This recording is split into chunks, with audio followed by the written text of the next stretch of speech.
Well, hello, Mike. It's you again. Who would believe it? Good to see you. No, it's so good to speak to you again. How are you? I'm fine, thank you. Since our last call, A a lot lot has has changed, changed. and yeah, absolutely. Yeah, I see How's you everything outside now, are today? you?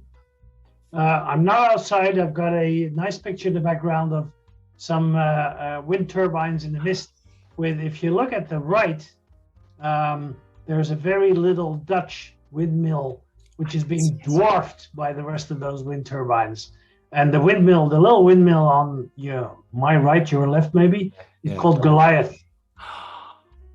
Oh, wow. So that just shows you where we're heading world in the world, right? This just shows Absolutely. you, is this Absolutely. progress or is this, what would you call this? Like windmill versus turbines? I don't know what to call this. Who knows? It's interesting for sure. Well, let's not get political. Hey, we are here to talk about customs classification, and the reason we do that is because it's part of, or is pillar number one, if you want, of our four pillar course that we're running on customs compliance. And we've made a video before on why we're running this and who we are. So this video is specifically about one of the modules or pillars or parts of that training, and that is customs classification. So we've selected a couple of questions. The questions are pretty much for every module, and for every video we're going to make going forward. It's going to be this. It's going to be similar, right? But the answers obviously, hopefully, going to be the change. So you've got some questions for me. I've got some questions for you. So let's dive right into it. So obviously, one of the key modules we're gonna talk about in our pillars of classification 2-day training that we're running is classification. So question number one for me to the expert, the guru, you, what would you say is customs classification? Oh, wow. Arne, do you have about 2 or 3 hours or maybe a couple of weeks for us to discuss this? But if you are pushing on for an answer within the next 5 minutes, Yes, I am. and I've been asked this question before and I've thought about it long and hard. It is a language, it is a means of conveying functionality and essential characteristics of products in global trade so that they are commonly understood, whether it is in China, in Japan, in Germany, in the US, in Canada. Does not necessarily mean that we tax these items all the same way or treat them all the same way, but at least when we use a certain classification code, because this is like a code, like a phone number. If we dial that phone number, whether we dial it from China or from the US, we will always get to the same recipient, the same product. It will guide us to a common understanding of what this product is all about. That is what classification is, Oh, as you well know. I love this analogy, right? And this is also part of the advantages of having these, this course, this time with experts, because if we can explain it like this in very simple and easy to understand terms, we know it's not as easy. We know it's quite difficult, in fact. But then it, if we can break it down to simple ways of explaining it, then it makes it easier for the audience and for the participants of the course to grasp. And maybe they can also leverage some of that, and when they explain it to their peers, right? But Arne, allow me a question back at you. You Sure. know what classification is, but Sure. why is classification important in your eyes? Oh, wow. Again, this could take a long time, but in a nutshell, look, classification is, as you say, the numerical translation of what your product is, right? So getting the number right is then useful for when you make customs declarations, right? Especially. So you're going to put that number into the customs declaration, and that then determines, I guess, the duty rate, right? Because associated with that number is a tariff. A tariff is basically a book of numbers and goods, and that has a duty rate associated with it. So the fundamental principle that many businesses look at is the duty rate. So that means a product could be 2%, 3%, 10%, or whatnot, depending on the tariff code that you have associated with it and that the government has decided is going to be the tariff rate. Beyond that, though, and that's often missed, there's so much more. For example, one of the key issues for business is, of course, the requirement for licenses, and that is all tied to the commodity code. So whether you need an import or an export license, first place to go to is the commodity code. And Arne, if I may interrupt you, Sure. when you say commodity code and I say classification and you say tariff code and I say harmonized code, we're roughly all talking about more or less the same thing. Right. It's true, right? We got to find a common terminology, but everybody kind of misses it. We have to have a different session about this as to why people are using all these different weird names for it. But yeah, it's all roughly the same. And of course, so we've got the money, we've got the licenses, but there's more to it than this, right? There is preferential origin. This is another thing we talk about. It's also linked to, and then preferential duty rate is also linked to the commodity codes. There's even statistical reasons why government want to have the correct commodity code. And I'm sure we'll get to that in a later call that we might have about preferential origin. Yeah. But just for my interest, that's got something to do with the TCA, all of these free trade agreements, right? Before we go on, that's what it refers to, and we'll discuss it later on. But just for whoever is watching now, exactly, rates are rates in used within countries that have a preferential agreement, like the UK and the EU, for instance. Exactly. I'm so glad we're doing this together. This way we're going to bounce off each other. I can see how this works really well. So now I guess that we've clarified what's a commodity code, customs code, tariff code, whatnot. What is one of the, so you've had so many years of experiencing in this beautiful field of customs classification. Tell us one moment or one most interesting experience with customs classification.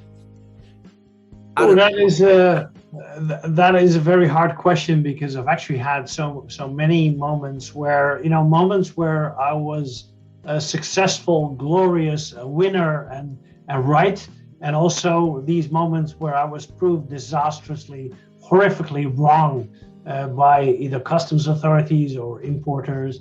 So just to go to show that we tend to think that we know everything there is to know about classification, but we can be as wrong as the next person when it comes to really classifying goods. I think the biggest revelation was quite early on in my career, when I was starting to see the tariff as kind of like a phone book, that if you have the description or the name of the person you're looking for, you can very quickly look in the index on the alphabetic order of the product and then see what the phone number, the classification number of the goods is. And it's when somebody who was, I think back then I thought this person was ancient. He was at least 55 years old. I'm older than that now, but I thought he was very old back then. Taught me that classification is not looking up something in an index. It's rather using your own intelligence and judgment to take a step forwards in the tariff, in the structured tariff, which has various levels. And the various levels is the eye-opener for me. I always thought it was one monogrammic or monometric listing of products that you could just pinpoint, and the levels were an eye-opener. So can we share, Arne, our top tips, yours, mine, on classification? Oh gosh, yeah, I absolutely. I mean, these are very personal to me, right? So everybody has their own top tips, but I guess one of the questions I always ask when people ask me to help them classify is, it's very simple, right? What is it? What are we looking at? It's a simple question. What is this product? Yeah, you would believe that is a very difficult answer to give sometimes, because products have so many uses. So what is it that we're looking at? So that already is an interesting question that we can spend quite a lot of time on debating. The other tip that I have is check the notes. People used to go, I'll just go stay in the top, just find the numbers, click here, click there, get another, check the notes, check the sub notes. That's why they're there. They're legally binding. You've got to think about those. And the third tip is actually really personal again to me, and then I'll stop because I have many more other tips. But when I learned how to classify, I actually did download the the customs classification decisions of the European Commission. So they push these out every month or so, and they have a really complex product that they didn't know how to classify, and then they give a ruling. And in the back, it always has the results, so the final thing that they have to classify, and the reason why, the raison d'être.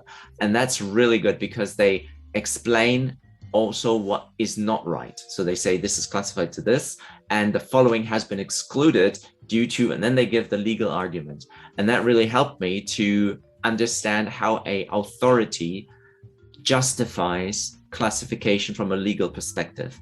And when I teach my clients and my students and the people that look to me for classification advice, I say, why don't we go through the classification that the European Commission uses and the methodology that they use in order to classify a product? Because that's quite legal and quite static, but it's something that actually, if you take the time to look at the reasons why, actually makes a lot of sense and gets you into the habit of thinking like a classifier, which is really something cool. That's what makes the American ruling database CROSS so interesting as well, because they readily publish the reasons behind their rulings as well.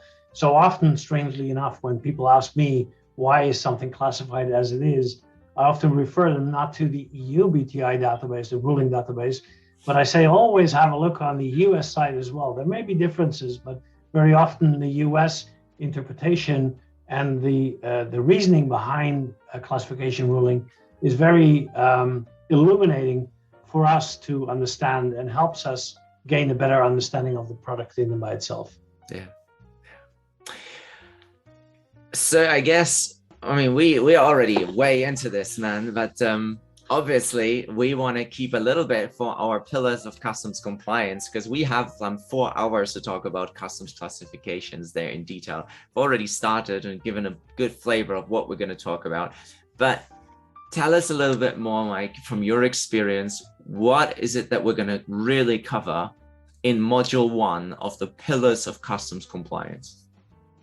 I hoped you would ask me that question. I'm happy that you did, because actually what we're going to talk about is how you can classify not today's products, but tomorrow's products and those of next year and 100 years from now.